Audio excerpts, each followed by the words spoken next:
सभी भक्त लोग। ओम नमो भगवते वासुदेवाय।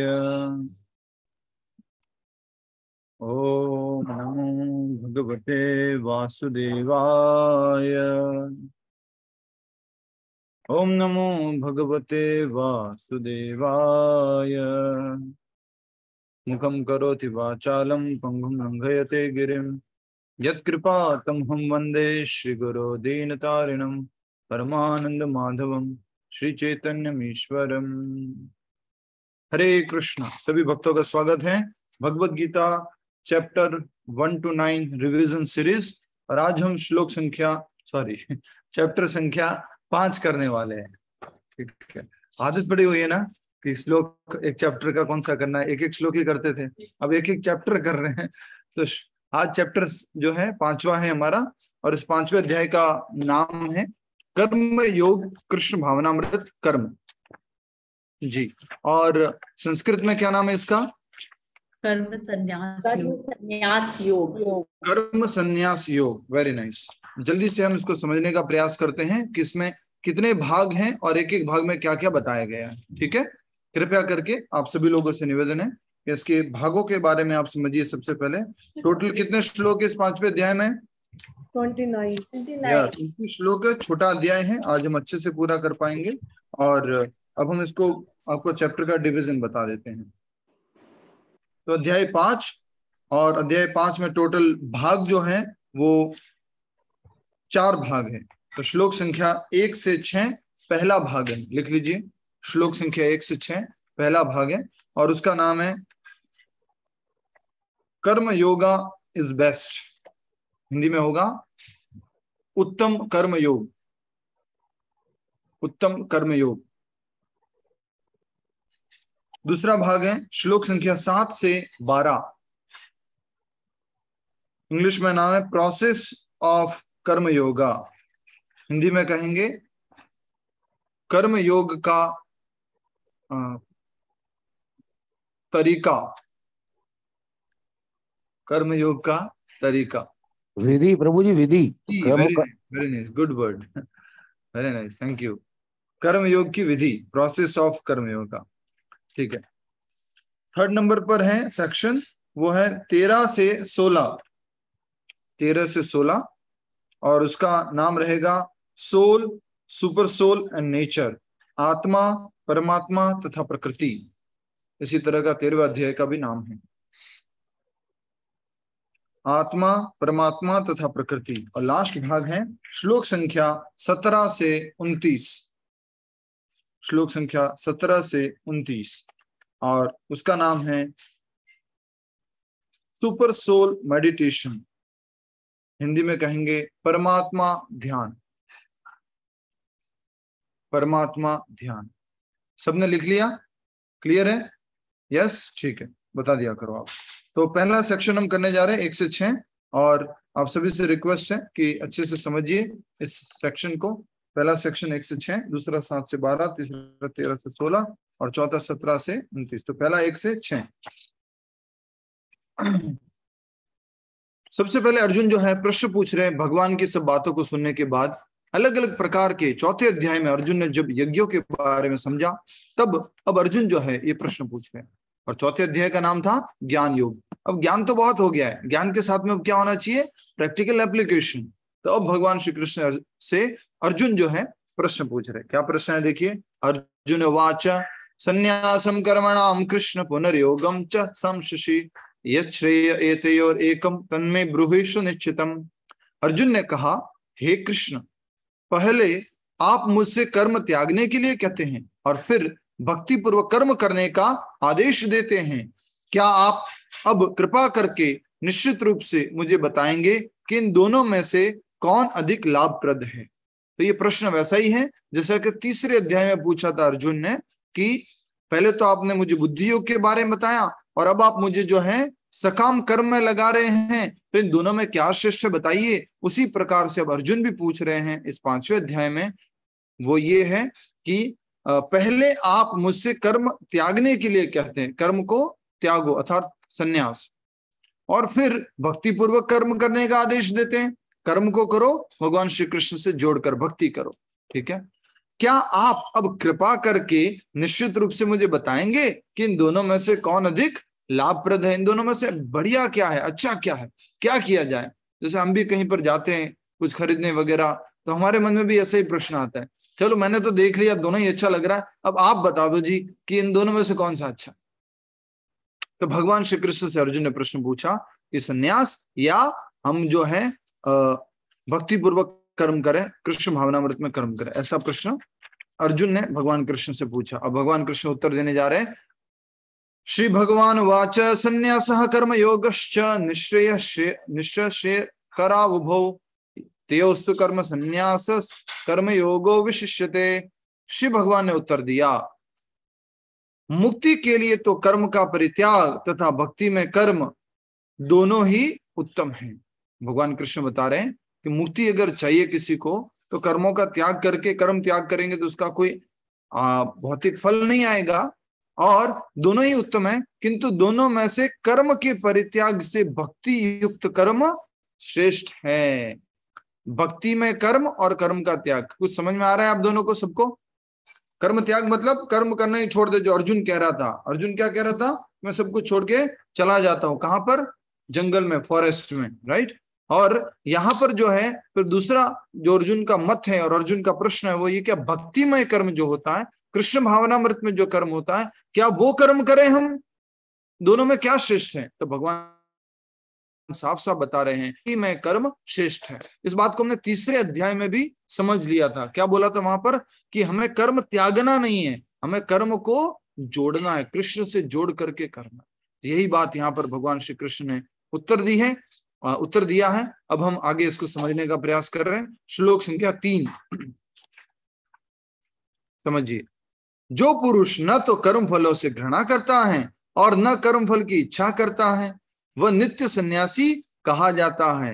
हे महाबाहु अर्जुन, ऐसा मनुष्य समस्त द्वंद्वों से रहित होकर भव बंधन को पार कर पूर्णतया मुक्त हो जाता है।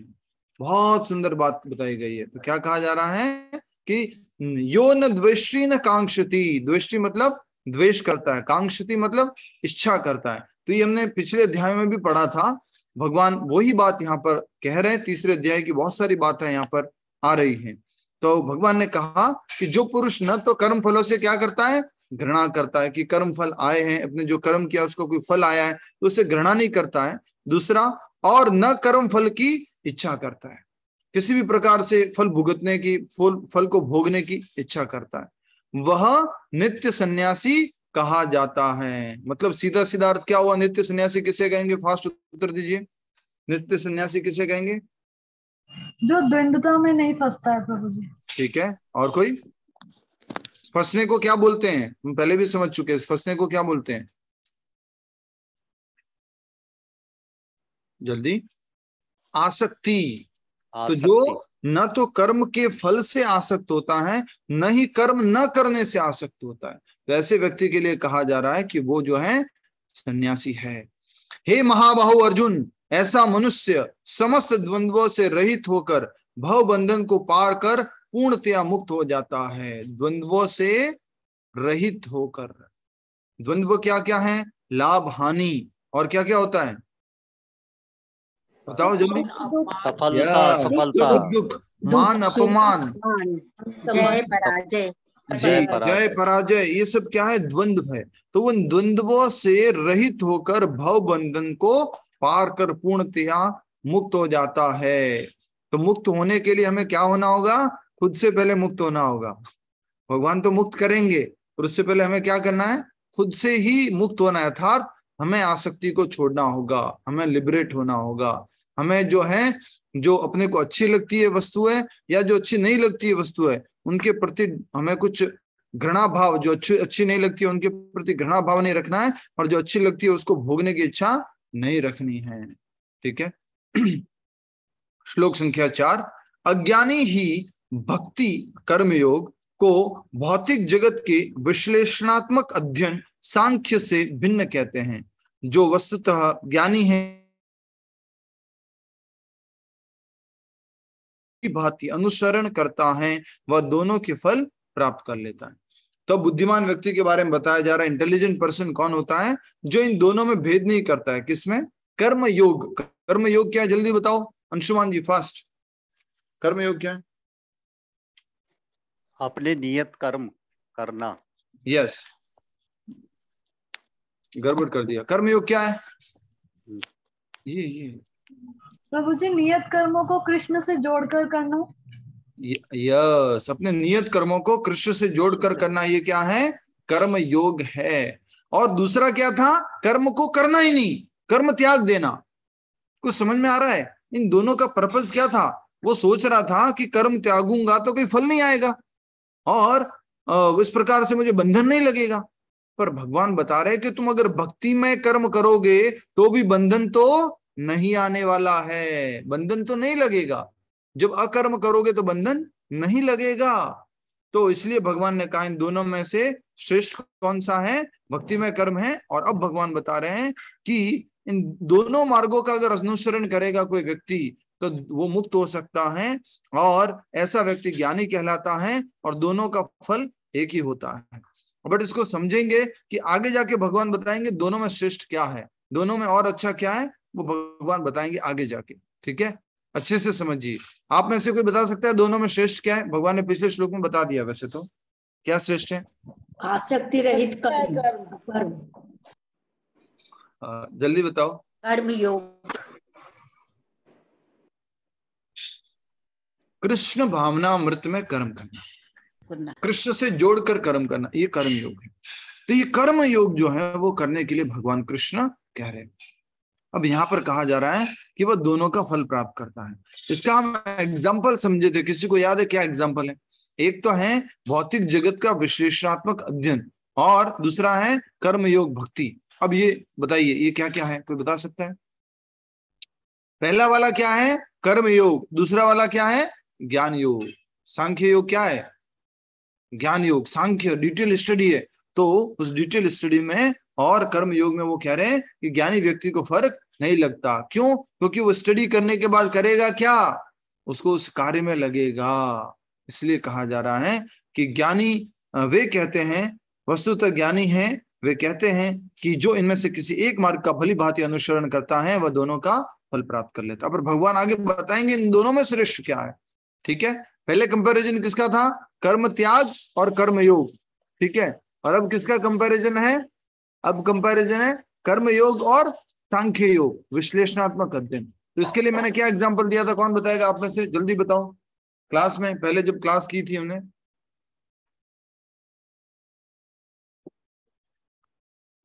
क्या एग्जांपल था? हरे कृष्णा भक्ति वही गांव से 5वीं पास की, 8वीं पास की और आगे आईआईटी वगैरह करता रहा, पीएचडी किया। नहीं नहीं नहीं नहीं, प्रभु जी पेड़ और जड़ वाला। पेड़ और जड़ का और एग्जाम्पल था। एक व्यक्ति क्या करता है, जड़ को ढूंढने में लग जाता है, जड़ का है, जड़ का है, जड़ का है, उसको बोला जा रहा है सांख्य योग, उसको बोला जा रहा है ज्ञान। और दूसरा व्यक्ति क्या कर रहा है? जड़ में पानी डाल रहा है। तो जड़ खोजेगा तो उसके बाद करेगा क्या? पानी तो डालेगा ना। तो इसलिए कहा जा रहा है कि बुद्धिमान व्यक्ति ऐसे बोल देते हैं दोनों का फल बराबर होता है। पर अब आगे समझेंगे कि भगवान किसको ज्यादा महत्वपूर्ण बता रहे हैं। नेक्स्ट, जो यह जानता है कि विश्लेषणात्मक अध्ययन सांख्य द्वारा प्राप्य स्थान भक्ति द्वारा भी प्राप्त किया जा सकता है, और इस तरह जो सांख्य योग तथा भक्ति योग को एक समान देखता है वही वस्तुओं को यथारूप में देखता है। जो फल सांख्य के द्वारा विश्लेषणात्मक अध्ययन, विश्लेषणात्मक अध्ययन क्या होता है, कौन बताएगा? जल्दी से बताइए। विश्लेषणात्मक अध्ययन, डिटेल स्टडी। या डिटेल स्टडी करना। जैसे अभी हमने प्रसाद पाया था, उसमें क्या क्या इंग्रेडिएंट्स थे, मिर्ची कैसी थी, क्या था, तो उसमें जो ज्यादा अंदर से कुछ समझने की कोशिश करना उसको विश्लेषणात्मक अध्ययन बोलते हैं। ठीक है, और दूसरा जो है उसको बोला जा रहा है भक्ति में कर्म, भक्ति कृष्ण भावनामृत में कर्म। तो इस तरह जो सांख्य योग तथा भक्ति योग को एक समान देखता है वही वस्तुओं को यथारूप में देख सकता है। यह पश्यति शपश्यति पश्यति, जो ऐसा देखता है वही सही रूप में देखता है। नेक्स्ट, सेक्शन नंबर हमारा कितना चल रहा है? पहला, और पहला कब तक है? 6 तक। ठीक है, यस 6 तक है। तो छठा जो श्लोक है उसको देखते हैं अब। भक्ति में लगे बिना केवल समस्त कर्मों का परित्याग करने से कोई सुखी नहीं बन सकता। भगवान भी बढ़िया बढ़िया बोलते हैं। पहले तो बोल रहे मुनि लोग बोलते हैं कि दोनों बराबर हैं, अब भगवान खुद क्या बोल रहे हैं कि भक्ति में लगे बिना केवल समस्त कर्मों का परित्याग करने से कोई सुखी नहीं हो सकता, कर्म संन्यास से कोई सुखी नहीं हो सकता। परंतु भक्ति में लगा हुआ विचारवान व्यक्ति शीघ्र ही परमेश्वर को प्राप्त कर सकता है, प्राप्त कर लेता है। न चिरेणाधिगच्छति, जल्दी से भगवान को प्राप्त कर लेगा। कौन व्यक्ति? जो भक्ति में लगा हुआ है, जो कृष्ण भावनामृत में लगा हुआ है। लेकिन जो कर्मों का त्याग करेगा वो खुद सुखी भी नहीं रह सकता। क्लियर है आप सबको? अब दोनों में उत्तम क्या हुआ बताओ? अब दोनों में उत्तम क्या हुआ? भक्ति में लगा हुआ व्यक्ति, भक्ति में युक्त रह व्यक्ति, के कर्म करना, भक्ति युक्त श्रेष्ठ कर्म। भक्ति युक्त कर्म जो है वो श्रेष्ठ है। ठीक है, अब भगवान ने उत्तर दे दिया इस छठे श्लोक में। तो इस सेक्शन का नाम क्या था? कर्मयोग उत्तम कर्म। प्रभु जी, कर्म त्याग का मतलब क्या है? उत्तम कर्म योग। कर्म त्याग, काम छोड़ देना, घर परिवार काम सब तो कुछ। करते ही रहना पड़ेगा ना, बिना बिना काम बात तो के सही है रह नहीं आपकी, सकता पर अर्जुन जो उसका नियत कर्म था उसको छोड़ देता है। जैसे अर्जुन को लड़ाई करना था तो वो छोड़ देता है और बोलता मैं जंगल जाऊंगा, भीख मांग के खा लूंगा। नहीं, लेकिन बिना कर्म को तो रह ही नहीं सकता कोई। नहीं रह सकता, बिल्कुल सही बात है, पर वो अपना नियत कर्म छोड़ देता है। ठीक है, नेक्स्ट सेक्शन नंबर 2, श्लोक संख्या 7 से। क्या नाम है इसका? कर्मयोग की विधि। ठीक है, अब इस कर्मयोग को कैसे पालन किया जाता है, क्या होता है इसके अंतर्गत, देखिए श्लोक संख्या 7। जो भक्ति भाव से कर्म करता है, जो विशुद्ध आत्मा है और अपने मन तथा इंद्रियों को वश में रखता है, वह सबों को प्रिय होता है और सभी लोग उसे प्रिय होते हैं। ऐसा व्यक्ति कर्म करता हुआ भी कभी नहीं बंधता। क्यों नहीं बंधता कर्म करते हुए? जल्दी बताओ।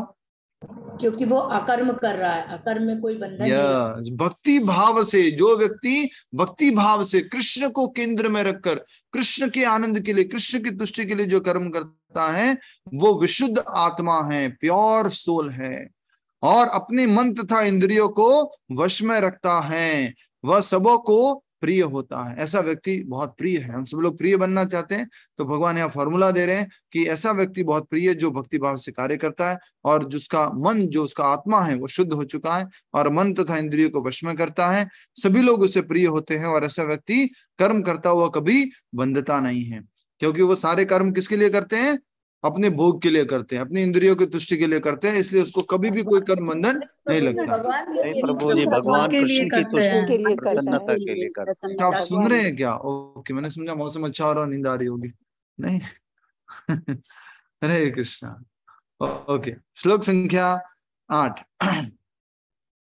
और 9 साथ में है, तो अनुवाद पढ़ेंगे। सभी लोग मेरे साथ साथ में किताब में देखिए, वीडियो ऑन करके बैठिए, आपके भले के लिए, आपके अटेंशन के लिए, आपको अच्छा लगेगा श्रवण करने में।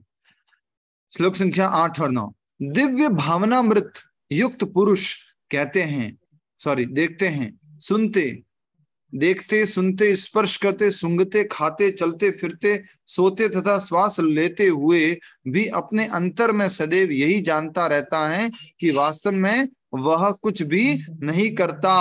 बोलते, त्यागते, ग्रहण करते तथा आंखें खोलते बंद करते हुए भी वह यह जानता रहता है कि भौतिक इंद्रियां अपने विषयों में प्रवृत्त हैं और वह इन सबसे पृथक है।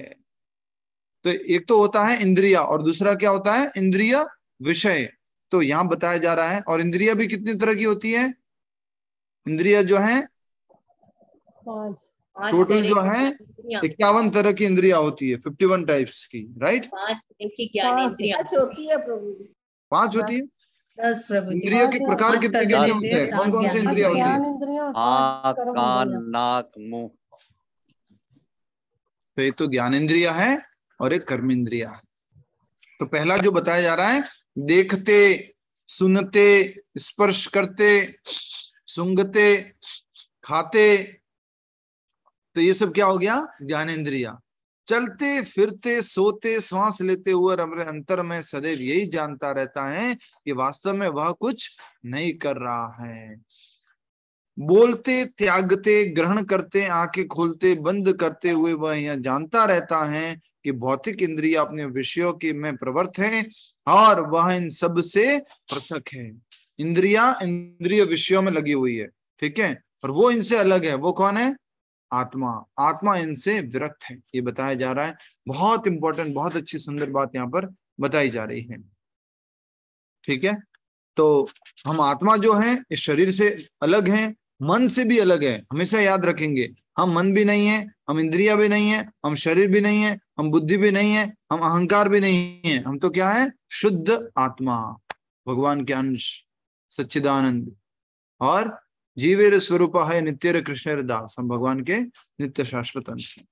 श्लोक संख्या 10।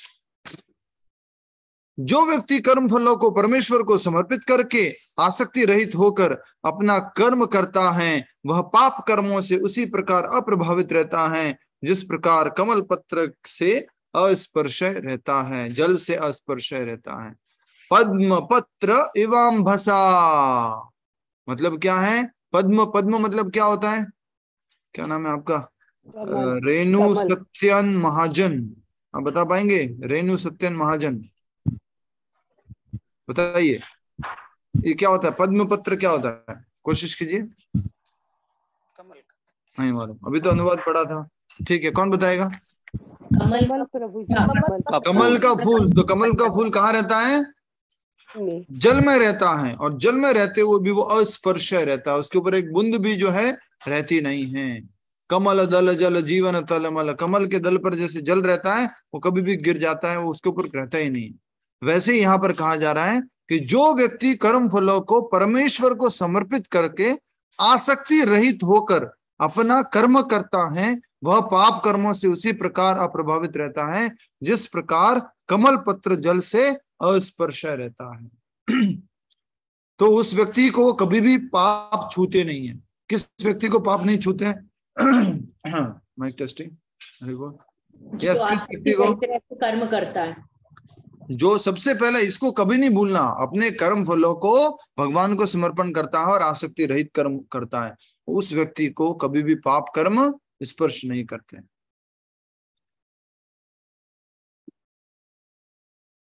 श्लोक संख्या 11। एग्जाम्पल क्या है? कमल का पत्ता, ठीक है, कमल के पत्ते से कंपेयर किया गया है। तो व्यक्ति पाप रहित कौन होगा? जो व्यक्ति अपने कर्मों को भगवान को अर्पण करेगा और आसक्ति रहित, अटैचमेंट के बिना करेगा। सबसे बड़ा कारण क्या होता है इस दुनिया में? बोलो, हर एक चीज का प्रॉब्लम का कारण क्या है? आसक्ति। तो हमने दूसरे अध्याय में भी समझा था कि जब व्यक्ति भोग ऐश्वर्य प्रसक्ता नाम, भोग से और ऐश्वर्य से आसक्त हो जाता है तो उसके लिए वो समस्या बन जाती है, ठीक है। श्लोक संख्या 11, बहुत अच्छा श्लोक है ये। योगी जन आसक्ति रहित होकर शरीर, मन, बुद्धि तथा इंद्रियों के द्वारा भी केवल शुद्धि के लिए कर्म करते हैं। अगर योगी लोग कर्म करते हैं, जैसे अभी पूछ रहे थे हमारे प्रमोद कुमार गुप्ता जी, तो कर्म त्यागेंगे क्या? वहां जाके भी तो कुछ कर्म करेंगे ना। तो कर्म क्या करेंगे? वो ऐसे कर्म करेंगे जिससे क्या होगा? जीवन की शुद्धि हो, शुद्धि के लिए, प्योरिफिकेशन के लिए कर्म करेंगे। कोई भी कार्य ऐसा नहीं करेंगे जिससे अशुद्धि बढ़ेगी। किसके किसके द्वारा करते ये सारा कर्म? दोस्त के द्वारा, फ्रेंड के द्वारा, और परिवार वालों के द्वारा, और घर वालों के द्वारा, राइट? शरीर, मन, बुद्धि शरीर, मन, बुद्धि तथा इंद्रियों के द्वारा भी। इन सब का उपयोग किसके लिए करेगा? वो कृष्ण भावनामृत के लिए। और कैसे? आसक्त होकर के, हो मैं कृष्ण का सेवा कर रहा हूँ, मैंने काम किया था वो वाला, उसकी वजह से मंदिर बन गया, उसकी वजह से ऐसा हो गया, उसकी वजह से वो हो गया। बिना आसक्त हुए वो कर्म करता है। एक्चुअल में आसक्ति आती है हर एक काम में। जैसे जन्माष्टमी के लिए कलेक्शन करते हैं तो ऐसा लगता है मैंने किया है, मैंने किया है। तो हमारे डिवोटीज भी आपस में कभी कभी चर्चा करते हैं, प्रभु जी इस बार तो आपका इतना हो गया कलेक्शन जन्माष्टमी का, आपने तो इतनी अच्छी सेवा कर दी। तो थोड़ा सा आसक्ति हो जाती है। और कोई ये कह दे कि आपका जो वो कांटेक्ट है ना, जो आपके छतरपुर में रहते हैं, वो मैं फॉलो कर लूं क्या, मैं मिल लूं क्या उनसे? तो क्या होता है? नहीं नहीं नहीं, तुम नहीं जाओगे, मेरा कांटेक्ट है वो। ये आसक्ति आ जाती है। वास्तव में कैसे कार्य करना है? बिना आसक्ति के। नेक्स्ट श्लोक संख्या 12, जो इस सेक्शन का लास्ट श्लोक है। निश्चल भक्त, निश्चल मतलब क्या होता है? जो कभी विचलित नहीं होता, डिटरमाइंड रहता है। शुद्ध शांति प्राप्त करता है क्योंकि वह समस्त कर्म फल मुझे अर्पित कर देता है, किंतु जो व्यक्ति भगवान से युक्त नहीं है और जो अपने श्रम का फल कामी है वह बंध जाता है। बहुत इंपॉर्टेंट बात है, अच्छे से समझिए। शॉर्ट में हम ये अभी रिवीजन सीरीज चल रही है, उसमें ओनली हम अनुवाद के श्लोक के अनुवादों को पढ़ते हुए एक दिन में एक चैप्टर पूरा कर रहे हैं, ठीक है। तो यहाँ कहा जा रहा है निश्चल भक्त शुद्ध शांति प्राप्त करता है क्योंकि वह समस्त कर्म फल मुझे अर्पित कर देता है। मुझे मतलब किसको? मुझे भगवान कृष्ण को अर्पण कर देता है। किंतु जो व्यक्ति भगवान से युक्त नहीं है, युक्त नहीं है मतलब जो भगवान से जुड़ा हुआ नहीं है, और जो अपने श्रम का फल कामी है। श्रम का फल कामी अर्थात बोलो जल्दी से, अपने जो कर्म करता है उसके अपने कर्म का फल चाहता है, मुझे मिलना चाहिए, मुझे एंजॉय करना है, और ऐसा व्यक्ति क्या हो जाता है? बंध जाता है, एंटेंगल्ड हो जाता है। नेक्स्ट श्लोक संख्या 13, और यहाँ पे दूसरा सेक्शन हमारा खत्म होता है। तीसरा सेक्शन में क्या है हमारा? 13 से 16 तीन ही श्लोक है। उसका टाइटल क्या है? आत्मा परमात्मा और प्रकृति। आत्मा परमात्मा और प्रकृति, ठीक है, वेरी नाइस। श्लोक संख्या 13, जब देहधारी जीवात्मा अपनी प्रकृति को वश में कर लेता है और मन से समस्त कर्मों का परित्याग कर देता है, वह 9 द्वारों वाले नगर भौतिक शरीर में बिना कुछ किए कराए सुखपूर्वक रहता है। 9 द्वारों वाला नगर, अच्छा आपको मालूम है मतलब अपने विश्व में 9 द्वारों की एक शहर है, उस शहर का नाम क्या है? कौन बताएगा? शरीर है प्रभु जी, ये हमारा शरीर। और कोई? शरीर है। आगरा है कि कौन सा? आगरा, दिल्ली, बॉम्बे, कौन सा है? नहीं प्रभु जी, शरीर। 9 द्वारे पूरे देही, ये देह जो है 9 द्वार वाला है। 9 द्वार इसमें कौन कौन से हैं? 2 आंखें, 2 नाक, 2 कान, कितना हो गया? 6, और ये सबसे बड़ा जो बस गल्प करता रहता है मुख, और उसके बाद कितने हो गए? 7, और उसके बाद जननेंद्रिय द्वार और गुदा द्वार, ये टोटल कितने द्वार हो गए? 9 द्वार हो गए। तो 9 द्वार वाले शहर में व्यक्ति अगर अपनी प्रकृति को वश में कर लेता है, उसका जो नेचर है, टेंडेंसी है किसी भी चीज के प्रति, किसी भी वस्तु के प्रति, उसको वश में कर लेता है और मन से समस्त कर्मों का परित्याग कर देता है। कर्मों का परित्याग करने से मतलब क्या? जल्दी बताओ। मन से कर्मों का परित्याग करना मतलब यस, आसक्ति नहीं रखता, बिना आसक्ति के वो कर्म करता है। तो 9 द्वारों वाले इस शहर में रह करके वो कैसे रह सकता है? बोलो, सुखी रह सकता है। इस शरीर में रह करके हम कैसे सुखी रह सकते हैं वो इस श्लोक में बताया गया है। तो सबसे इंपॉर्टेंट जो बार बार बात आ रही है, रिपीटेडली कही जा रही है, वो क्या है? आसक्ति रहित होकर के कार्य करना, आसक्ति रहित होकर के कार्य करना। और वो कार्य किसमें होना चाहिए? कृष्ण भावनामृत में वो कार्य होना चाहिए, ठीक है। श्लोक संख्या 14, शरीर रूपी नगर का स्वामी देहधारी जीवात्मा न तो कर्म का सृजन करता है, न लोगों को कर्म करने के लिए प्रेरित करता है, न ही कर्म फल की रचना करता है। यह सब तो प्रकृति के गुणों द्वारा किया जाता है। बहुत डिफिकल्ट है ये श्लोक अंडरस्टैंड करना, बट आपके लिए एकदम बिल्कुल जलेबी के जैसे सीधा कर लेते हैं, ठीक है। क्या है देखिए, इसमें क्या कहा जा रहा है? शरीर रूपी नगर का स्वामी कौन है? वो देहधारी जीवात्मा, आत्मा ने देह को धारण कर रखा है, तो जीवात्मा न तो कर्म का सृजन करता है, अर्थात वो कर्म का कारण वो नहीं है।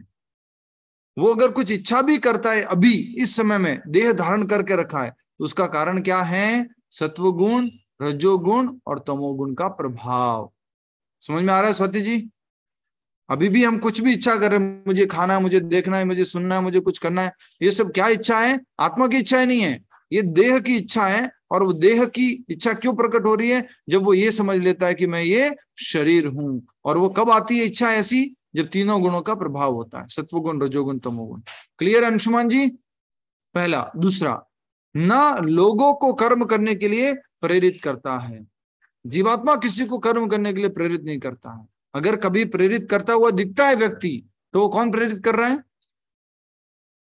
प्रकृति के 3 गुण के द्वारा वो प्रेरित हो रहा है, वो खुद भी कर रहा है और दूसरों को भी प्रेरित कर रहा है। नेक्स्ट, न ही कर्म फल की रचना करता है। कर्म फल का भी कारण कौन नहीं है? जीवात्मा नहीं है। कौन है फिर कर्म फल का कारण? ये प्रकृति के 3 गुण जो उस शरीर से, उस शरीरधारी व्यक्ति से काम करवा रहे हैं। यह सब तो प्रकृति के गुणों द्वारा किया जाता है, सत्वगुण, रजोगुण और तमोगुण के द्वारा किया जाता है, जो कि हमने कहा समझा था? अध्याय 3 श्लोक संख्या 27। प्रकृति क्रियमाणानि गुणे कर्माणि सर्वशः अहंकार विमूढ़ आत्मा कर्ता हम इति मन्यते। ठीक है, और अब हम अगला श्लोक कर रहे हैं। अगला श्लोक देखिए, श्लोक संख्या 15। ये हमारा जो है इंपॉर्टेंट श्लोक है। परमेश्वर न तो किसी के पापों को ग्रहण करता है न पुण्यों को। मतलब क्या हुआ इसका अंशुमान जी? परमेश्वर न तो किसी के पापों को ग्रहण करता है, नहीं पुण्यों को। हमारा टाइटल क्या है? आत्मा, परमात्मा, परमात्मा और प्रकृति। तो परमेश्वर किसी के कर्मों को ग्रहण नहीं करते, मतलब क्या है प्रभु जी? हम अपरा शक्तियां हैं परमात्मा की, प्रभु की, भगवान की। अरे भाई आप भूल गए, प्रभु अलग रहते हैं सभी चीजों से। कई बार हम क्या कहते हैं, ये तो भगवान ने करवा दिया मेरे से ऐसा, भगवान हमेशा ऐसा करवा लेते हैं, मेरा भगवान ने ऐसा किया मेरे साथ में। ये सब अल्टीमेटली हम ब्लेम किसको करते हैं? कृष्णा को ब्लेम करते हैं ना, भगवान को ब्लेम करते हैं। तो कहा जा रहा है कि परमेश्वर न तो किसी के पापों को ग्रहण करते, अगर इसका मतलब है he is not responsible for our misdeeds. हमारे गलत कर्मों के लिए परमात्मा जो है जिम्मेदार नहीं है। और दूसरा, न पुण्यों का, पुण्यों की भी जिम्मेदार नहीं है, क्योंकि पुण्य और पाप करने की भगवान ने सबको क्या दे रखी है? मुक्ति दे रखी है। किंतु सारे देहधारी जीव उस अज्ञान के कारण मोहग्रस्त रहते हैं, जो उनके वास्तविक ज्ञान को आच्छादित किए रहता है। तो मोहित क्यों होते हैं फिर लोग? ये क्यों सोचते हैं कि भगवान ने करवा दिया, या भगवान ने ऐसा मेरे पाप के कारण है, उन्होंने ऐसा किया था। उसका कारण क्या? बोलो जल्दी जल्दी समझो अच्छे से। उसके ओरिजिनल ज्ञान को आच्छादित कर दिया है। किसने आच्छादित कर दिया है? माया ने, अज्ञान ने, इग्नोरेंस ने। तो उसका ओरिजिनल ज्ञान क्या हो गया है? कवर हो गया है। और उसकी वजह से क्या हो रहा है?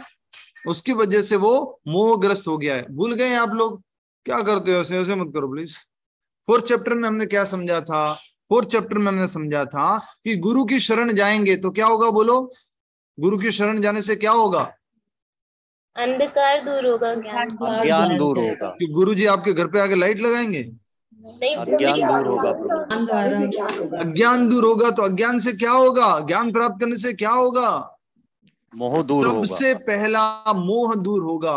और दूसरा क्या होगा? दूसरा होगा कि नहीं होंगे हम प्रभु जी। दूसरा क्या होगा? सबको समान दृष्टि से देखेगा, एक दृष्टि से देखेगा। भूल गए आप लोग? मैं प्रश्न बाद में लेता हूं, दोबारा याद दिला दीजिएगा। अच्छे से समझ में आ रहा है? हमारा सारा गलती, सारा पाप कर्म हम कब करते हैं? अज्ञान के कारण करते हैं। और ज्ञान में आते ही हम वो नहीं करते हैं। इसलिए अज्ञान को कंपेयर भी किया गया किससे? अंधेरे से। और ज्ञान को उजाले से, प्रकाश से कंपेयर किया गया है। तो ज्ञान में रहकर व्यक्ति जो है वो अंधकार वाला काम नहीं कर पाता, राइट? तो कहा जा रहा है ज्ञान और अज्ञान। और उसके साथ में यहाँ पर भगवान बता रहे हैं कि भगवान किसी के पापों के ग्रहण करता नहीं है, रेस्पॉन्सिबल नहीं है, नहीं किसी के पुण्यों को। तो आज के बाद हम भगवान को ब्लेम करना छोड़ देंगे। भगवान आपकी वजह से ऐसा हुआ या आपने ऐसा करवा दिया, ये सब जो है गलत तरीका है। तो सही तरीका क्या है? सीख लीजिए। हरि बोल, हरे कृष्णा। सही तरीका क्या है कि जब भी जीवन में कुछ कष्ट आए तो तुरंत क्या बोलेंगे कि ये तो मेरे कर्मों के कारण है। भक्त की टेंडेंसी को समझिए। और जो भी कोई सुख आ जाता है, भौतिक सुख आ जाता है, कुछ भी आ जाता है, तो क्या कहता है वो? भगवान को धन्यवाद करता है। भगवान मेरे तो कर्मों में नहीं था और शायद आपने जो है प्रोवाइड किया है। ठीक है, तो इसको वापस से पढ़िए, हमारे पास अभी समय है और ये छोटा सा अध्याय है। परमेश्वर न तो किसी के पापों को ग्रहण करता है न पुण्यों को, किंतु सारे देहधारी जीव उस अज्ञान के कारण मोहग्रस्त रहते हैं, जो उनके वास्तविक ज्ञान को आच्छादित किए हुए हैं। तो ओरिजिनल ज्ञान को अगर ढक लिया है तो क्या हो जाएगा, वो मोह में आ जाएगा, और मोह में आने के कारण वो क्या सोचने लग जाता है कि परमात्मा जो है रेस्पॉन्सिबल है किसी के पाप और पुण्य के। इसलिए इस सीरीज का टाइटल क्या है, आत्मा, परमात्मा और प्रकृति। ठीक है, श्लोक संख्या 16 जो इस सीरीज का लास्ट श्लोक है, और अच्छे से समझिएगा। इस सीरीज का नाम क्या चल रहा है, आत्मा, परमात्मा तथा प्रकृति। श्लोक संख्या 16।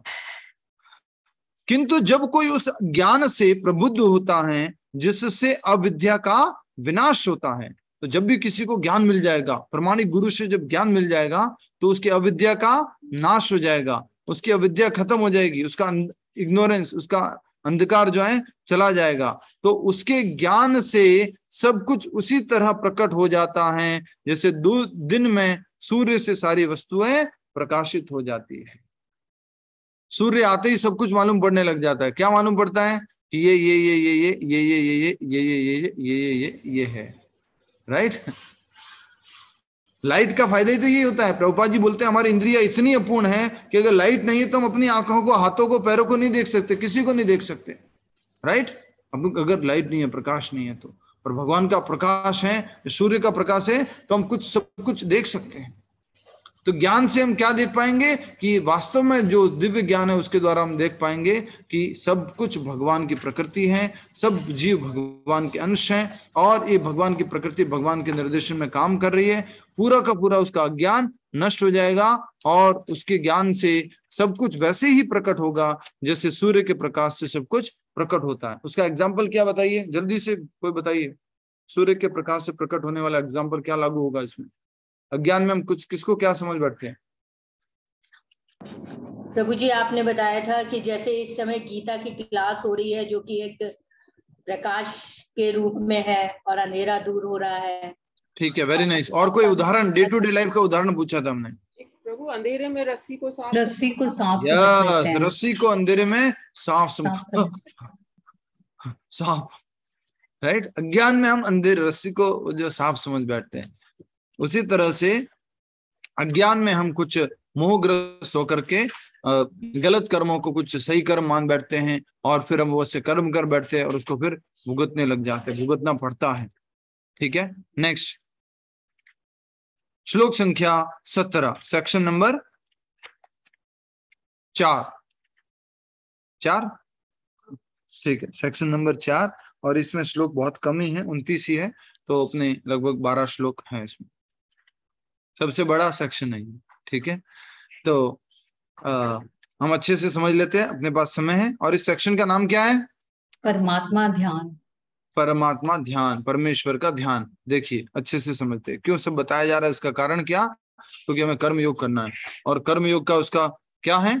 कर्म योग मतलब ऐसा हर एक कार्य जो भगवान से जोड़ करके करते हैं उसको कर्म योग कहते हैं। श्लोक संख्या 17, कृपया करके आप सभी लोग श्लोक के अनुवाद पढ़िए। जब मनुष्य की बुद्धि, मन, श्रद्धा तथा शरण सब कुछ भगवान में स्थिर हो जाता है,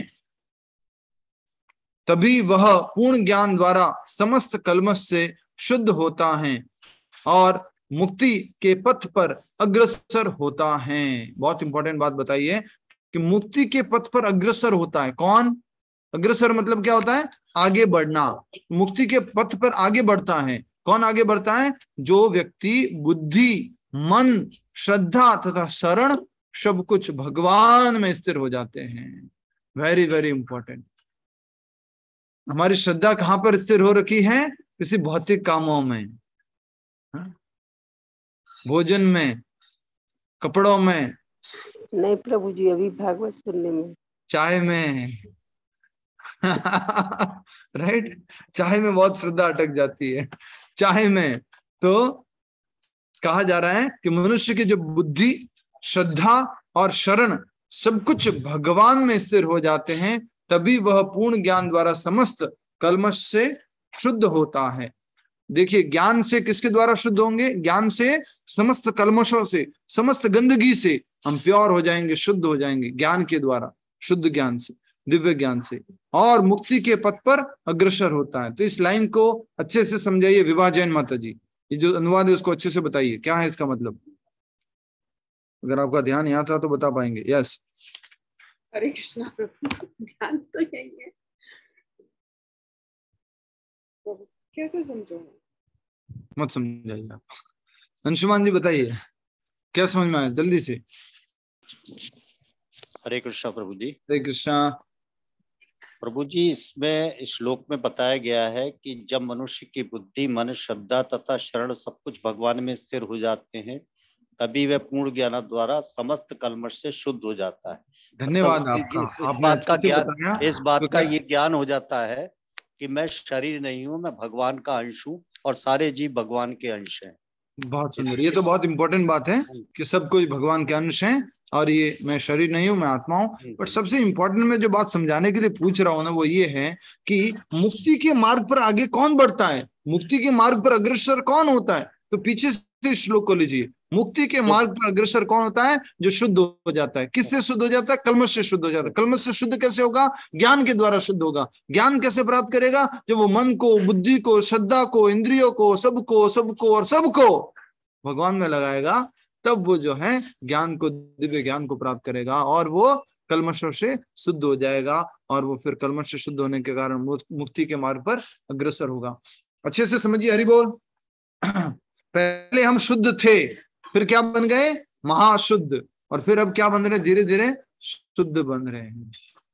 इसको समझिए अच्छे से। पहले से हम शुद्ध थे, ऐसा नहीं है कुछ नया हासिल करने जा रहे हैं हम। पहले से हम प्योर थे, सच्चिदानंद थे, लेकिन अभी जो है अभी हमारा बहुत ज्यादा गंदगी हो गई है और उसको क्या करना है? शुद्ध करना है। तो शुद्ध कैसे होगा? अपने शुद्ध कर्मों के द्वारा। शुद्ध कर्म कैसे होंगे? शुद्ध ज्ञान के द्वारा। शुद्ध ज्ञान कैसे मिलेगा? जब हम इंद्रियों के द्वारा, मन के द्वारा, बुद्धि के द्वारा इस ज्ञान को समझने का प्रयास करेंगे। भगवद गीता क्लास में श्रद्धा रखेंगे, क्लास सुनते सुनते कहीं और श्रद्धा नहीं रखेंगे। चाय बन रही है, पराठे बन रहे हैं। गुरु जी से मिलेगा। हाँ जी, ज्ञान तो गुरु जी से मिलेगा। यस, गुरु जी से ज्ञान मिलेगा। हाँ बिल्कुल सही कह रहे हैं आप। तो ज्ञान किसके द्वारा लेते हैं? मन, बुद्धि, इंद्रिय, श्रद्धा, इसके द्वारा ही तो लेते हैं। तो इसलिए बताया गया यहाँ पर। ठीक है, श्लोक संख्या 18, वेरी वेरी इंपॉर्टेंट श्लोक, तो याद करना है आपको। जाएंगे तो ज्ञान मिलेगा। यस, तो इसलिए प्रभुपाद जी से जल्दी से शरण लीजिए, दीक्षा लीजिए और मुक्ति को प्राप्त कीजिए। विद्या विनय संपन्ने ब्राह्मणे गवि हस्तिनी सुनी चेव सुपाके च पंडिता समदर्शिना। भगवान क्या कह रहे हैं? विद्या विनय संपन्ने। अगर वास्तव में किसी को ज्ञान हो गया है, किसको कहेंगे ज्ञान हो गया है? कौन व्यक्ति है ज्ञानी? किसकी मन, बुद्धि, श्रद्धा सब कुछ भगवान में लग गई है? तो उसका उदाहरण दिया जा रहा है, उसका प्रूफ दिया जा रहा है। वो कौन है? एक कुत्ते को, उधर बैठा हुआ है इसलिए देख के बोलो, वो बैठा हुआ, एक कुत्ते को, एक व्यक्ति को, एक पेड़ पौधों को, सबको वो किससे देखता है? समान दृष्टि से देखता है।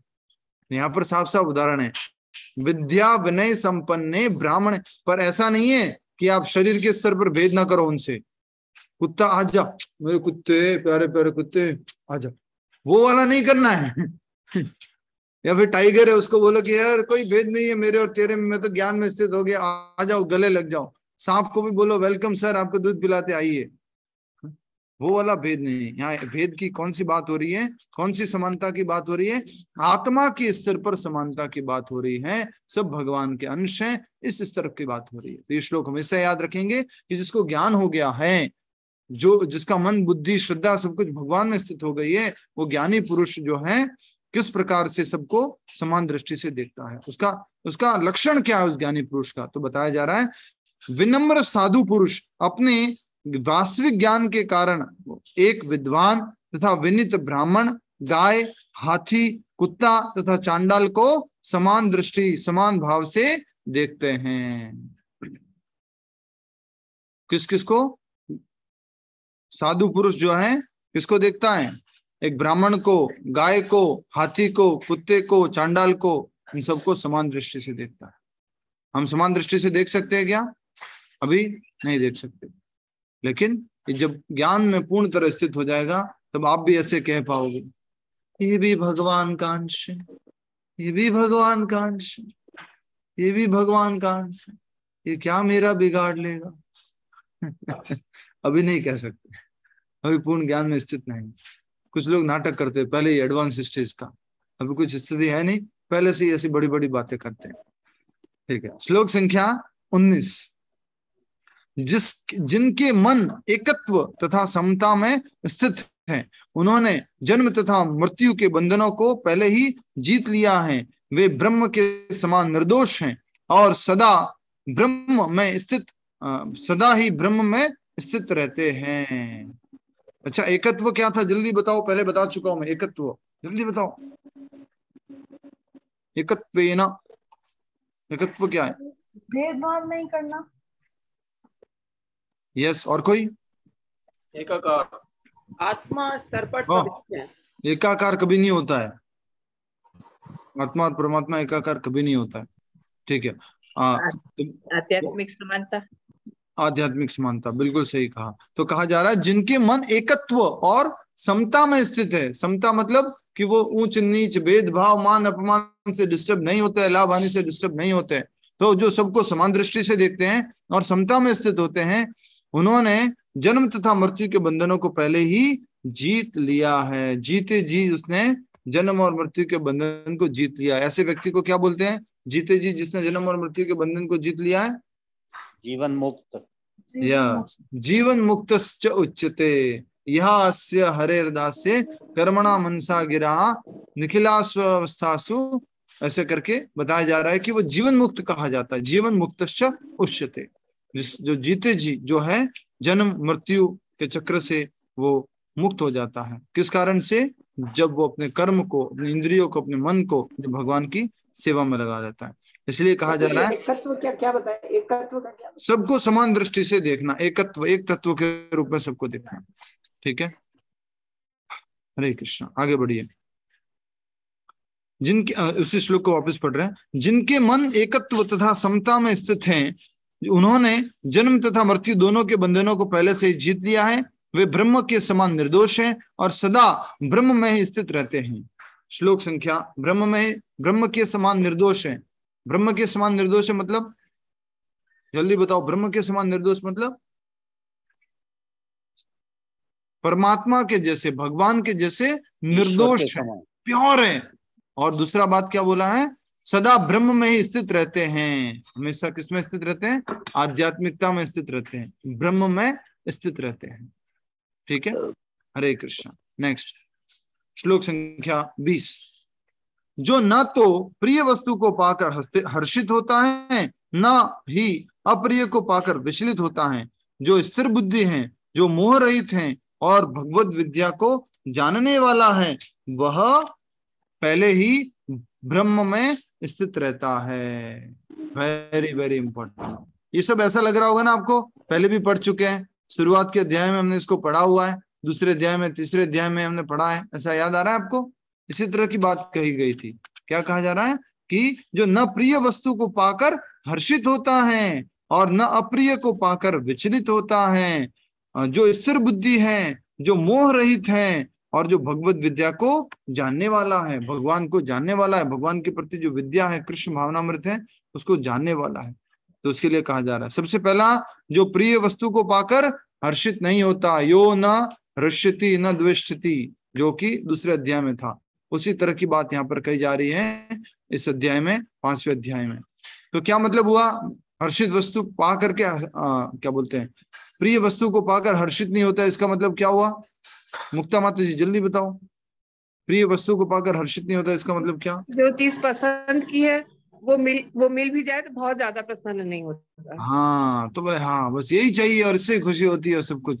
और अगर कोई अप्रिय वस्तु मिल जाए तो ज्यादा दुखी नहीं होता, कोई विचलित नहीं होता है। तो किस में रहता है? जो पिछले श्लोक में बोला, क्या बोलता है वो? समता में स्थित रहता है, पिछले श्लोक में बोला है। तो जो समता में स्थित रहता है, ऐसा व्यक्ति जो है, जो विचलित नहीं होता है, जो स्थिर बुद्धि है, दूसरे अध्याय में समझा था। स्थिर बुद्धि को दूसरे अध्याय में किस नाम से जाना गया था बताओ? स्थिर बुद्धि को दूसरे अध्याय में स्थित प्रज्ञा। तो स्थित प्रज्ञा बोला गया था, जो मोह रहित हैं और भगवत विद्या को जानने वाला है। मोह बिल्कुल उसका खत्म हो चुका है और भगवान के विषय में जानता है, वह पहले से ही ब्रह्म में स्थित रहता है, अर्थात वो पहले ही मुक्त है। जो पिछले श्लोक में बोला था, उसी तरह की बात इसको एलोबरेट करके अच्छे से समझाई गई है। श्लोक संख्या 21, बहुत इंपॉर्टेंट श्लोक है ये भी। ऐसा मुक्त पुरुष भौतिक इंद्रिय सुख की और आकृष्ट नहीं होता। यहाँ से एक्चुअल में एक और, जैसे तीसरे अध्याय में एक्सप्लेनेशन था ना, वैसा का वैसा एक्सप्लेनेशन यहाँ पर भी शुरू हो गया है। तो क्या है? ऐसा पुरुष लिखा है मुक्त पुरुष, ऐसा मुक्त पुरुष, ऐसा मुक्त पुरुष जो पहले से ही मुक्त है, जीते जी मुक्त है, उसके बारे में कहा जा रहा है कि ऐसा मुक्त पुरुष भौतिक इंद्रिय सुख की और आकृष्ट नहीं होता, अपितु सदैव समाधि में रहकर अपने अंतर में आनंद का अनुभव करता है। सुखम अक्षम अश्नुते ब्रह्म योग युक्त आत्मा। जो भगवान से जुड़ा हुआ व्यक्ति है वो इंद्रिय सुख की ओर आकृष्ट नहीं होता है और अपितु सदैव समाधि में स्थिर रहता है और अपने अंतर में, अंतर मतलब अंदर की तरफ, आनंद का अनुभव करता है। आत्मज्ञान में स्थित होने के कारण आध्यात्मिक खुशी का अनुभव करता है। इस प्रकार स्वरूप सिद्ध व्यक्ति पर ब्रह्म में एकाग्रचित्त होने के कारण असीम सुख भोगता है। किसमें एकाग्र है रीमा मटेल माता जी? किसमें एकाग्र है रीमा पटेल माता जी? रीमा पटेल माता जी बोलिए।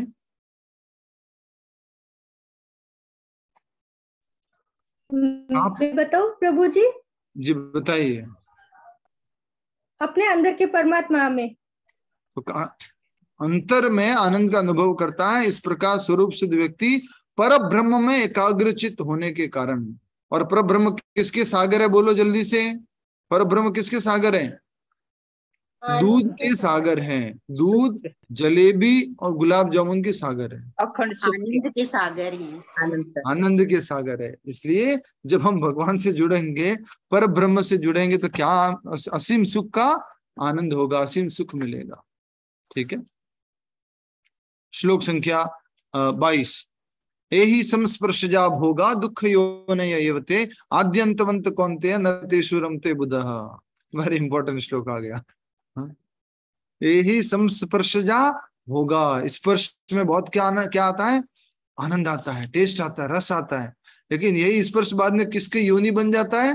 किसको प्रकट करता है? ये दुख को। ये ही संस्पर्शजा भोगा दुख योनय एवते आद्यंतवंत कौन्तेया। और इस सुख का क्या है? आदि भी है और अंत भी है। न तेषु रमते बुधा। But intelligent people do not take part in this kind of pleasure. उस तरह के आनंद में वो नहीं रमते हैं, उसमें नहीं चलते हैं। तो बुधा जो इंटेलिजेंट पर्सन है, जिनको दिव्य ज्ञान पूरी तरह से अनुभव हो चुका है, आत्म साक्षात्कारी व्यक्ति है, वो कभी भी इंद्रिय सुखों में, भौतिक इंद्रिय सुखों में भाग नहीं लेते। और ऐसे भौतिक इंद्रियों से क्या उत्पन्न होता है? बोलिए। बाद में दुख प्रकट होता है। योनि मतलब जहां से जन्म होता है। तो जो हर एक सुख है उसके साथ साथ में क्या है? दुख की योनि है, दुख प्रकट होने का जगह है। राइट? समझ में आ गया आपको? इसका एग्जाम्पल हम अच्छे से समझ चुके हैं, थोड़ा सा याद दिला देता हूँ। रसगुल्ला खाया, एक खाया, दो खाया, फिर और अच्छे से टेस्ट में और सुख लग रहा है, अच्छा लग रहा है, और खाया, वही क्या बन जाएगा? फिर बाद में दुख योनि एवते, बाद में दुख बन जाएगा। वो योनि मतलब थोड़ा टाइम लगेगा, भले 5 मिनट, 10 मिनट, 15 मिनट, 1 घंटा, 2 घंटा, 5-10 दिन लगेगा, और बाद में वो किसको लेके आएगा? दुख को जन्म देगा। जैसा सुख होगा ना, उसके अनुसार उसको, जस्ट ऐसा बोला है प्रभुपाद जी ने, तो उसी तरह से बोल देता हूँ, भगवान कृष्ण ने बोला है। तो जैसा सुख भोग करेंगे वैसा ही जो है हमने बीज डाल दिया है दुख की योनि में, और वो में फल देगा। जैसे कि वो एक घंटे बाद, 2 घंटे बाद, 3 घंटे बाद, 4 घंटे बाद, 5 दिन बाद, 10 दिन बाद, और वो दुख लेके आएगा, वो दुख की योनि है। ठीक है। नेक्स्ट श्लोक संख्या 23। तो चतुर व्यक्ति उसमें आनंद नहीं लेता, इंटेलिजेंट व्यक्ति ऐसे भोगों में नहीं पड़ता है। श्लोक संख्या 23। यदि इस शरीर को त्यागने के पूर्व, हरि बोल हरि बोल हरि बोल, यदि कोई व्यक्ति शरीर को त्यागने के पूर्व कोई मनुष्य इंद्रियों के वेगों को सहन करे तथा इच्छा एवं क्रोध के वेग को रोकने में समर्थ होता है, तो वह इस संसार में सुखी रह सकता है। इस संसार में कौन सुखी रह सकता है? जो अपने इंद्रियों के वेगों को रोकता है, टॉलरेट करता है, वही व्यक्ति खुश रह सकता है, सुखी रह सकता है। तो एक बात बताइए, कि इस इंद्रियों के वेग को कब तक रोकना है, कब तक टॉलरेट करना है? अंत तक।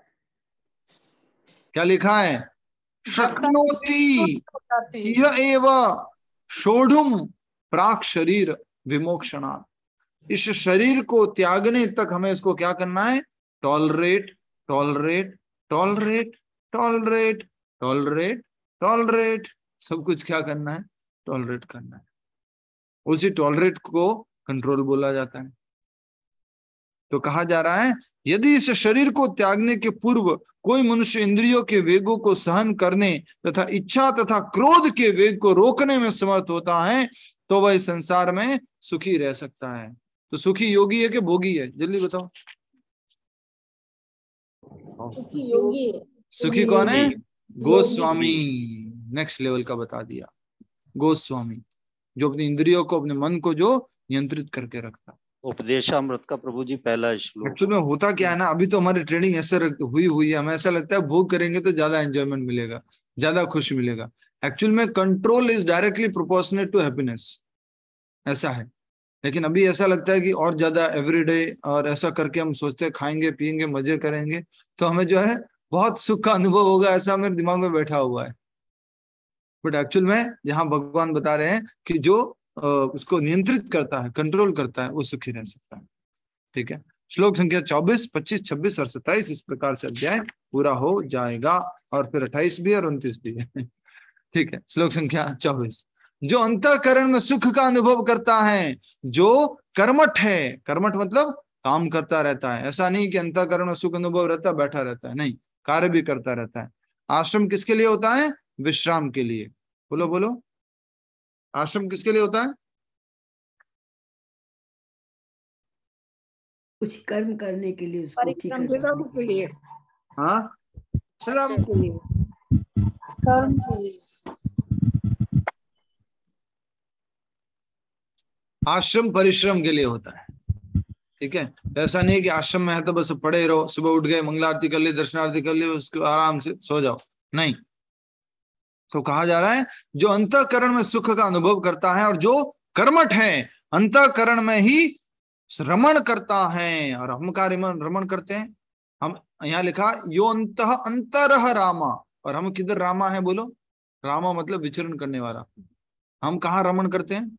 इंद्रिय रामा है। इंद्रिय रामा है, इंद्रियों की तरफ रमण करते रहते हैं। हाँ, अभी थोड़ा स्वाद, अभी थोड़ा देखना, अभी थोड़ा सुनना, सब अलग अलग तरह की इंद्रियों को रमण में हमारा मन चलता रहता है। लेकिन वास्तव में जो ज्ञानी है, वास्तव में जो सेल्फ लेज पर्सन है, वो किधर रमण करता है? अंतः रमण करता है, अंतरः रामा। ठीक है। जिसका लक्ष्य अंतर्मुखी होता है, हमारा लक्ष्य किधर है? बहिर्मुखी, बाहर। और जिसका लक्ष्य अंतर्मुखी होता है वह सचमुच पूर्ण योगी है, वह पर ब्रह्म में मुक्ति पाता है और अंतोद्गत्वा ब्रह्म को प्राप्त करता है, अर्थात आध्यात्मिकता को, भगवान के धाम को प्राप्त करता है। ऐसा व्यक्ति जो अंतर्मुखी है, सचमुच पूर्ण योगी है और पर ब्रह्म है, ऐसा व्यक्ति जो है पर ब्रह्म नहीं है, वह सचमुच पूर्ण योगी है, वह पर ब्रह्म में मुक्ति पाता है, अर्थात आध्यात्मिक लोक को जाता है और अंतोद्गत्वा वह ब्रह्म को प्राप्त होता है। ठीक है। नेक्स्ट श्लोक संख्या 25। कहीं समझ में नहीं आ रहा तो पूछेंगे, बट बाद में। ये जस्ट हम रिवीजन टाइप फटाफट एक एक श्लोक का अनुवाद पढ़ते हुए जा रहे हैं। इसको हम डिटेल में पढ़ चुके हैं पहले, जब एक एक श्लोक करते थे, दिन का एक ही श्लोक करते थे, अब दिन का एक अध्याय कर रहे हैं। जो लोग संशय से उत्पन्न होने वाले द्वैत से परे हैं, जिनके मन आत्म साक्षात्कार में रत हैं, जो समस्त जीवों के कल्याण कार्य करने में सदैव व्यस्त रहते हैं और जो समस्त पापों से रहित हैं, वे ब्रह्म निर्वाण मुक्ति को प्राप्त होते हैं। हरि बोल। बहुत इंपॉर्टेंट बात बोलिए। क्या कहा जा रहा है? कि जो लोग संशय से उत्पन्न होने वाले द्वैत से परे हैं। द्वैत कब होता है? बोलो, जब डाउट होता है। ड्युअलिटी है, वो कब है? जब डाउट होता है तो ड्युअलिटी है। जिनके मन, जब क्लैरिटी नहीं है, जिनके मन आत्म साक्षात्कार में रत है, मन भौतिक भोग में रत नहीं है, मन आत्म साक्षात्कार में रत है, सेल्फ रियलाइजेशन के लिए वो लगा हुआ है। जो समस्त जीवों के कल्याण कार्य में सदैव व्यस्त रहते हैं और जो समस्त पापों से रहित है, वे ब्रह्म निर्वाण मुक्ति को प्राप्त होते हैं, उनको मुक्ति मिलती है। क्लियर है आप सभी को? जो पापों से रहित हैं और आध्यात्मिक कार्यों में लगे रहते हैं, समाज कल्याण के कार्य में लगे रहते हैं, और जो संशय में नहीं है, ऐसे व्यक्तियों को मुक्ति प्राप्त होती है, ब्रह्म निर्वाण प्राप्त होता है। ये क्या है? ब्रह्म निर्वाण, भगवान की निराकार शक्ति में चले जाना। ठीक है, नेक्स्ट श्लोक संख्या 26 श्लोक संख्या 26 कृपया करके अनुवाद दोहराइए। जो क्रोध तथा समस्त भौतिक इच्छाओं से रहित हैं, जो क्रोध तथा समस्त भौतिक इच्छाओं से रहित हैं, जो स्वरूप सिद्ध आत्म संयमी है और संसिद्धि के लिए निरंतर प्रयास करता है, किंतु मुक्ति निकट भविष्य में, उनकी मुक्ति निकट भविष्य में सुनिश्चित है, गारंटेड है कि वो मोक्ष को प्राप्त करेंगे ही, उनको मोक्ष मिलेगा ही मिलेगा। किन लोगों को? जिसने काम और क्रोध तथा भौतिक इच्छाओं को बिल्कुल भी उनसे रहित हो चुके हैं। काम, क्रोध, भौतिक इच्छाएं, और जो स्वरूप सिद्ध हैं, पूरी तरह से सेल्फलेस हैं, आत्म संयमी हैं, पूरी तरह से नियंत्रित हैं, और संसिद्धि के लिए निरंतर प्रयास करते हैं, हमेशा आध्यात्मिक प्रोग्रेस के लिए प्रयास करते रहते हैं, उनकी मुक्ति निकट भविष्य में सुनिश्चित है। वर्तते विदतात्मनाम, वो निकट भविष्य में मुक्त हो जाएंगे। श्लोक संख्या 27, 28 पहले कर लेते हैं, फिर 29वां एक श्लोक बच जाएगा। समस्त इंद्रिय विषयों को बाहर करके मतलब उनसे अनासक्त होकर के, डिटैच होकर के, समस्त इंद्रिय विषयों को बाहर करके, दृष्टि को बाहों के मध्य केंद्रित करके, ये कौन सा विधि आ गया है? अष्टांग योग की शुरुआत।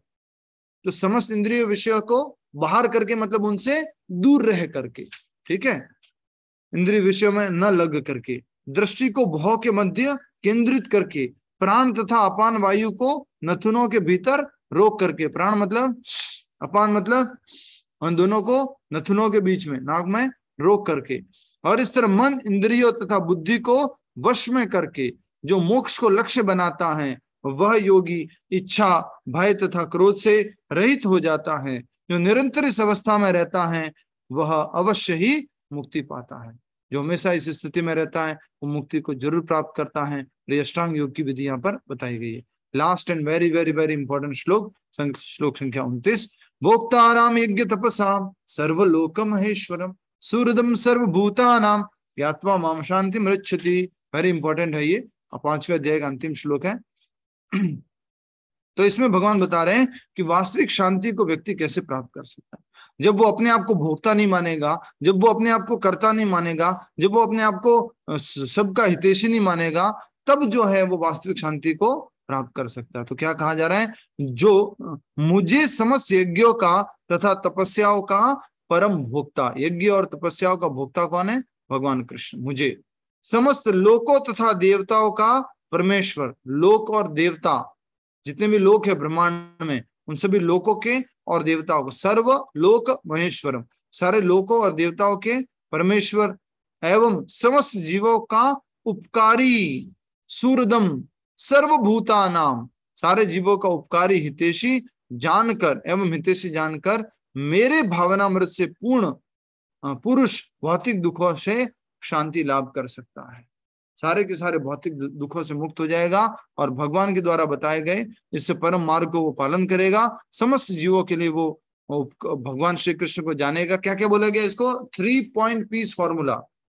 3 पॉइंट पीस फॉर्मूला क्या क्या है? समस्त यज्ञ और तपस्याओं का भोक्ता मानता है, तो फर्स्ट भोक्ता। दूसरा समस्त लोकों और देवताओं का परमेश्वर, दूसरा क्या हो गया? परमेश्वर। और तीसरा क्या होगा? हितैषी। तो इंग्लिश में क्या बोलेंगे? Enjoyer, controller and well wisher. तो अगर भगवान को हमने ये समझ लिया कि भगवान ये तीनों हैं, तो हम क्या प्राप्त करेंगे? आध्यात्मिक शांति और भौतिक दुखों से मुक्ति, और फिर शांति को प्राप्त करेंगे। इस प्रकार से शांति का सूत्र इस 5वें अध्याय में बताया गया। और इसका अभ्यास किस तरह से किया जाता है ये हमने समझा कि जब हम अपने ज्ञान में स्थित होकर के सारे कर्मों को, सारे यज्ञों को भगवान को अर्पण करेंगे, उसका भोक्ता भगवान को मानेंगे, और समस्त लोकों और देवताओं का परमेश्वर अर्थात कंट्रोलर भगवान को जानेंगे, समस्त जीवों का उपकारी एवं हितैषी जानकर कृष्ण भावनामृत में पूर्ण पुरुष भौतिक दुखों से शांति प्राप्त कर सकता है। तो कृष्ण भावनामृत में स्थित होकर के हम पूर्ण शांति को प्राप्त कर सकते हैं। ठीक है, अब कुछ प्रश्न थे वो मैं ले सकता हूँ, एक दो।